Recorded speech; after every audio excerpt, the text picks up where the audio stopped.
Hello everyone, this is Kavita. Welcome back to another video. आज के video में हम जीएसटी के बारे में स्टडी करेंगे। जीएसटी का फुल फॉर्म है गुड्स एंड सर्विस टैक्स, और जीएसटी हमसे बोलता है एक नेशन एक टैक्स होना चाहिए, बट ये इनकम्प्लीट ट्रुथ है।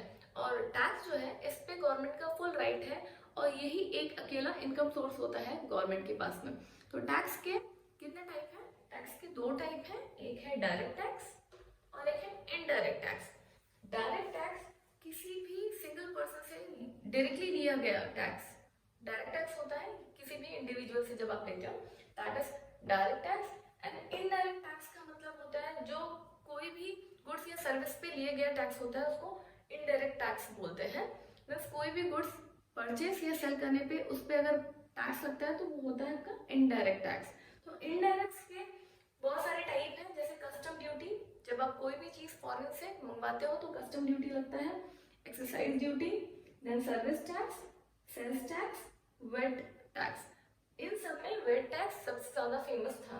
और ऐसे ही टोटल 17 इनडायरेक्ट टैक्स को मर्ज करके फिनिश करके यहाँ पे आपका आ गया जीएसटी। तो जीएसटी क्या है? ये इनडायरेक्ट टैक्स है। तो आप ही बताओ, क्या ये एक नेशन एक टैक्स हुआ? नहीं। एंड डायरेक्ट टैक्स जो है वो आज भी आपको पे करना है, इसमें कोई भी चेंजेस नहीं आए हुए हैं। और ये जो कॉर्पोरेशन टैक्स है, सेंट्रल गवर्नमेंट को सबसे ज्यादा इनकम होता है कॉर्पोरेशन से। एंड जीएसटी क्या है? ये सिर्फ एक इनडायरेक्ट टैक्स है, और जीएसटी सिर्फ आपको कोई भी गुड्स या सर्विस पे करना होता है। तो देखते हैं जीएसटी पे किसको किसको करना होता है। तो सिर्फ 3 लोगों को पे करना है। एक तो जो 20 लाख की कैटेगरी में आता है, और दूसरा इंटर स्टेट, जब एक स्टेट से दूसरे स्टेट में सेल या परचेस हो रहा है कोई भी प्रोडक्ट तब। एंड देन थर्ड ऑनलाइन, जब आप कोई भी बिजनेस करते हो तब। तो एक एक करके समझेंगे। 20 लाख की कैटेगरी में कौन आता है? जब कोई भी पर्सन 20 लाख का प्रोडक्ट सेल या परचेस कर रहा है। फॉर एग्जाम्पल, अगर आपने कोई सामान 20 लाख का परचेज किया है और उसको आपने 21 में सेल कर दिया है, तो यहाँ पे आपको प्रॉफिट कितना हुआ? 1 लाख का हुआ। बट गवर्नमेंट क्या बोलती है? आपको प्रॉफिट कितना हो रहा है उससे मुझे मतलब नहीं है, लेकिन अगर 20 लाख का परचेज या सेल किया है तो आपको टैक्स पे करना होगा। इंटर स्टेट का मतलब आप कोई भी प्रोडक्ट, अगर आज आप प्रोडक्ट मैन्युफैक्चर हो रहा है केरला में और वही प्रोडक्ट जाके महाराष्ट्र में सेल हो जा रहा है, तो वहां पे अगर वो 1 रुपए का भी प्रोडक्ट है तो आपको ये वाला फॉर्मूला भूल जाएंगे आप। ठीक है, 20 लाख की कैटेगरी में तब आप नहीं आओगे, तब आप इंटर स्टेट के कैटेगरी में आ जाएंगे and you have to pay tax. And then third online. Online अभी बहुत सारे बिजनेस ई कॉमर्स हो गए हैं। फॉर एग्जाम्पल जोमैटो, अगर कोई भी चीज आप 50 रुपीज का भी परचेज करते हो जोमैटो से तो आपको टैक्स पे करना पड़ता है।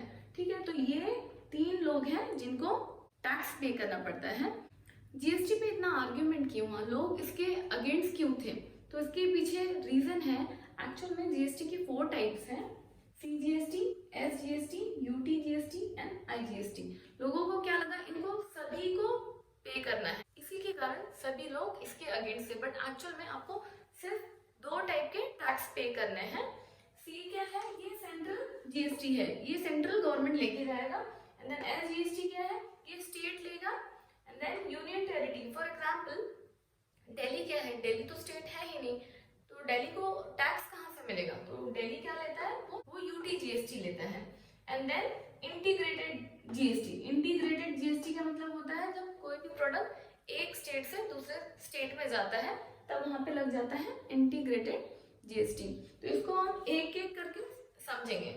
मान लो कि आप कोई एक ही स्टेट में गुड्स एंड सर्विस का बिजनेस कर रहे हो, तो आपको यहाँ पे सीजीएसटी हर कंडीशन में देना होगा एंड दूसरा देना होगा आपको एसजीएसटी।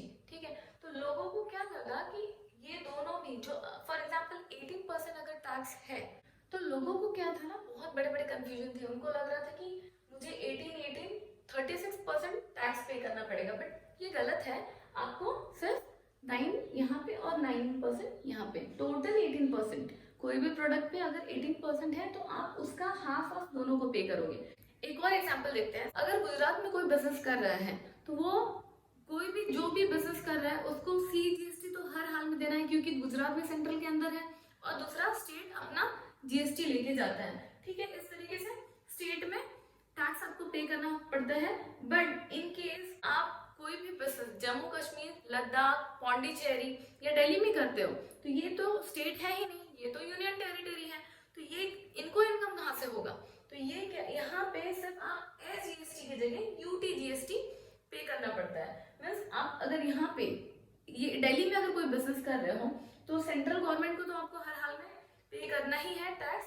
साथ में दिल्ली को इनकम कहाँ से होगा? वो अपना UTGST लेके जाएगा। Means only words are change but GST same है, एज इट इज है। टैक्स भी हर जगह सेम ही होता है, तो आपको यहाँ पे कंफ्यूजन नहीं रखना है। अब चाहे वो दिल्ली हो, पौंडीचेरी हो, चाहे लेह लद्दाख हो, ये आते तो सब सेंट्रल के अंदर ही हैं, ठीक है। तो दिल्ली क्या है, वो SGST तो ले नहीं सकता, तो वो अपना UTGST लेता है, ठीक है। अब now let's see integrated GST, IGST देखते हैं। IGST तभी लगता है जब आप कोई भी प्रोडक्ट की सेलिंग या परचेस एक स्टेट से दूसरे स्टेट में करते हो। मीन्स आप जब कोई भी बिजनेस एक स्टेट से दूसरे स्टेट में करते हो तब लगता है IGST। फॉर एग्जाम्पल, कोई भी प्रोडक्ट का मैन्युफैक्चरिंग केरला में हुआ है और उसका सेलिंग हुआ है महाराष्ट्र में, तो यहाँ पे क्या है, CGST देने में तो कोई प्रॉब्लम नहीं है, ठीक है। CGST देने में कोई प्रॉब्लम नहीं है क्योंकि दोनों ही सेंट्रल का पार्ट है। बट अब यहाँ पे कंफ्यूजन क्या होता है, केरला बोलता है टैक्स मुझे चाहिए, महाराष्ट्र बोलता है टैक्स मुझे चाहिए, अब दोनों में हो जाएगा आर्ग्यूमेंट। तो यहाँ पे गवर्नमेंट क्या बोलती है, आपको ना CGST देना है, ना SGST देना है, ना UTGST देना है, आप डायरेक्टली देंगे integrated GST, that is IGST। आप डायरेक्टली IGST पे करोगे। और IGST क्या है, ये और कुछ नहीं, ये CGST और SGST का ही कॉम्बिनेशन है, इन दोनों का ही कॉम्बिनेशन है IGST। अब गवर्नमेंट क्या बोलता है, आप सिर्फ IGST पे करो और जो भी टैक्स होगा आप डायरेक्टली, अब गवर्नमेंट क्या बोलता है, आप मुझे IGST दे दो। अब गवर्नमेंट क्या करेगा कि वो देखेगा कि ये प्रोडक्ट का सेलिंग कहाँ पे हुआ है, ये प्रोडक्ट का मेन डेस्टिनेशन क्या है, ये एक्चुअल में ये प्रोडक्ट गया कहाँ पे। गवर्नमेंट क्या करेगा, सपोज कि कोई प्रोडक्ट का 18% टैक्स है, तो गवर्नमेंट क्या करेगा, वो बोलेगा कि आप डायरेक्टली टैक्स मुझे पे करो, ठीक है। तो आप क्या करोगे, गवर्नमेंट को इंटीग्रेटेड टैक्स दे दोगे, आप 18% टैक्स गवर्नमेंट को दे दोगे।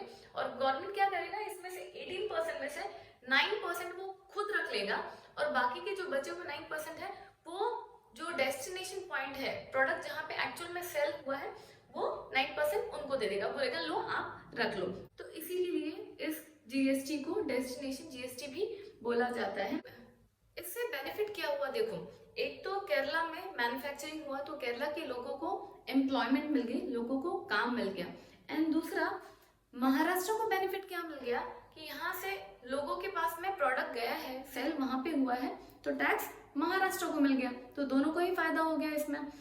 पहले ये अरेंजमेंट क्या था, नहीं था। समझो कि आप दिल्ली में ही बिजनेस कर रहे हो और दिल्ली में ही कोई भी प्रोडक्ट मैन्युफैक्चर हो रहा है, सेल भी वहीं पे हो रहा है, तो सेंट्रल गवर्नमेंट अपना CGST ले जाएगा और दिल्ली गवर्नमेंट अपना UTGST ले जाएगा। लेकिन वही प्रोडक्ट अगर दिल्ली में ही मैन्युफैक्चर हो रहा है और दिल्ली से बाहर जाके सेल हो रहा है, यूपी में दिल्ली से बाहर जाके सेल हो रहा है, फॉर एग्जाम्पल यूपी में अगर आप प्रोडक्ट सेल कर रहे हो, तो यहाँ पे क्या होगा, गवर्नमेंट बोलेगी आप सीधे मुझे IGST दे दो, और गवर्नमेंट क्या करेगा, उसमें से हाफ टैक्स खुद रख लेगा और हाफ टैक्स वो यूपी को दे देगा। तो इसमें क्या होगा, दिल्ली में मैन्युफैक्चरिंग हुई तो वहाँ के लोगों को काम मिल जाएगा, वहाँ के लोगों को एम्प्लॉयमेंट मिल जाएगी और यूपी को उनका टैक्स मिल जाएगा क्योंकि प्रोडक्ट वहाँ पे सेल हुआ है। ऐसा अरेंजमेंट पहले नहीं था। इसमें क्या सबसे बड़ा बेनिफिट क्या हो गया, जो कंज्यूम करेगा टैक्स उसको मिलेगा। पहले क्या होता था, गवर्नमेंट जो भी कोई मैन्युफैक्चरिंग होती थी उस पर अपना एक्सरसाइज ड्यूटी ले लेती थी, और जो सर्विस टैक्स होता था, जैसे अभी हम आधा गवर्नमेंट जो दूसरा पे कर रही है दूसरे स्टेट को, वो उसके जगह क्या होता था, लोग सर्विस टैक्स लेते थे। फॉर एग्जाम्पल, कोई भी प्रोडक्ट पे अगर यूपी में 12% टैक्स है तो वही बिहार में कितना था, 14%। तो क्या होता था कि वही प्रोडक्ट बिहार में तो एक्सपेंसिव हो गया, तो ये क्या हो जाता था कि लोग अपना अलग अलग टैक्स लगाते थे, तो ये बहुत गलत था। और इसकी वजह से क्या होता था, कोई एक प्रोडक्ट अगर यूपी में कम रेट में है तो वही बिहार में ज्यादा एक्सपेंसिव हो जाता था, तो यहाँ पे क्या होता था, टैक्स अलग अलग लोग लगाते थे। अब जो है वो सभी स्टेट में सेम टैक्स लगेगा, कहीं पे भी आपको प्रोडक्ट अलग अलग रेट में नहीं दिखेगा, सारे जगह सभी स्टेट में आपको हर एक प्रोडक्ट के सेम रेट मिलेंगे। अभी भी बहुत सारे ऐसे प्रोडक्ट्स हैं जिसपे GST नहीं है, अराउंड 1200 ऐसे प्रोडक्ट्स हैं जिसपे GST लगा हुआ है, और बहुत सारे ऐसे भी प्रोडक्ट हैं जिसपे जीएसटी नहीं है। फॉर एग्जाम्पल जो आपके बेसिक नीड है उस पे नील, उस पे कोई टैक्स नहीं है। जो थोड़े कम नीडफुल है उस पे थोड़ा सा टैक्स लगा हुआ है, और जो लग्जूरियस चीजें हैं उस पे थोड़ा ज्यादा टैक्स लगा हुआ है। अब गवर्नमेंट बोलती है अगर आप फैसिलिटी एंजॉय कर रहे हो तो हमको भी एंजॉय करने दो। टोटल जीएसटी के अलग अलग स्लैब्स हैं, अलग अलग प्रोडक्ट पे अलग अलग टैक्स है। कुछ चीजें अभी भी जीएसटी के अंदर नहीं आया है। For example gas, electricity, petrol and alcohol, ये आपको, आप कोई भी जगह अगर आप ट्रैवल करोगे तो आपको इसके रेट अलग अलग मिलेंगे। जीएसटी से रिलेटेड और भी कोई डाउट हो तो आप कमेंट करो। I will try to sort out your problems. So do not forget to like, share and subscribe. Meet you all in next video. Till then bye bye.